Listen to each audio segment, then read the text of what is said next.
రుణమాఫీ నేను చేయలేకపోయినా. అందుకే ఈ నారాయణపేట గడ్డ మీద నుంచి తెలంగాణ రైతాంగానికి 69 లక్షల రైతులకు నేను మాట ఇస్తున్నా. ఆగస్టు 15 తారీఖు లోపల 2 లక్షల రూపాయల రైతు రుణమాఫీ చేసి తీరుతా. రుణమాఫీ నేను చేయలేకపోయినా. అందుకే ఈ నారాయణపేట గడ్డ మీద నుంచి తెలంగాణ రైతాంగానికి 69 లక్షల రైతులకు నేను మాట ఇస్తున్నా. ఆగస్టు 15 తారీఖు లోపల 2 లక్షల రూపాయల రైతు రుణమాఫీ చేసి తీరుతా.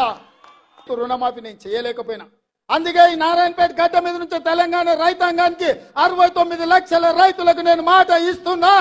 ఆగస్టు 15 తారీఖు లోపల 2 లక్షల రూపాయల రైతు రుణమాఫీ చేసి తీరుతా. రుణమాఫీ నేను చేయలేకపోయినా. అందుకే ఈ నారాయణపేట గడ్డ మీద నుంచి తెలంగాణ రైతాంగానికి 69 లక్షల రైతులకు నేను మాట ఇస్తున్నా. ఆగస్టు 15 తారీఖు లోపల 2 లక్షల రూపాయల రైతు రుణమాఫీ చేసి తీరుతా.